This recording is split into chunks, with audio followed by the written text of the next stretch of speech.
presented by Mathli Express Music.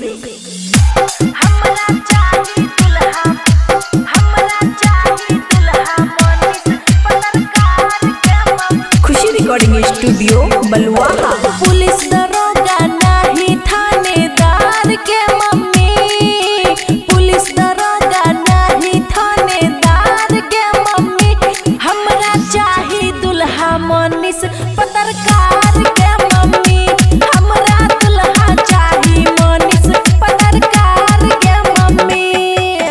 देखे सुनै में सबसे होशियार के मम्मी, देखे सुनै में सबसे होशियार के मम्मी, हमरा चाही दुल्हा मनीष पत्रकार के मम्मी, हमरा दुल्हा चाही मनीष पत्रकार के मम्मी। डीजे गुड मधुबनी, हमरा दुल्हा चाही, हमरा दुल्हा चाही मनीष पत्रकार के मम्मी। जानै छै ओकरा पूरा बिहार के, मोदी तेजस्वी नीतीश कुमार के, भले 2-4 साल रहबै कुमार के, ओकरे जैसन के करबै इंतजार के।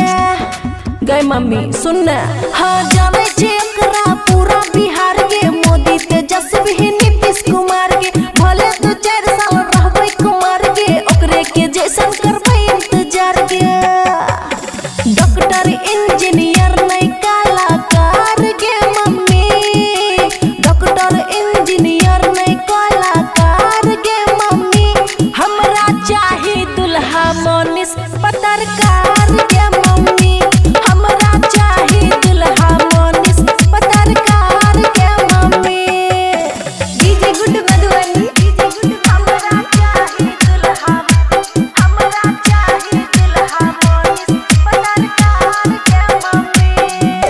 कते हम हिनकर करिए बड़ाई, कते गरीब के केलकै भलाई, रोजो रोटी और महंगाई, समाज के लेल लड़ै छै लड़ाई। गई मम्मी सुन न, हाँ कते हम हिनकर करिए बड़ाई, कते गरीब के केलकै भलाई, रोजो रोटी और महंगाई, समाज के लेल लड़ै छै लड़ाई।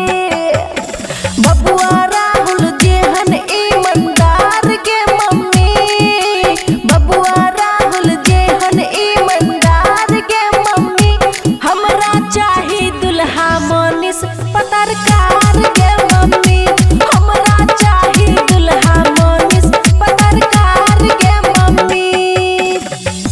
खुशी रिकॉर्डिंग स्टूडियो बलुआहा।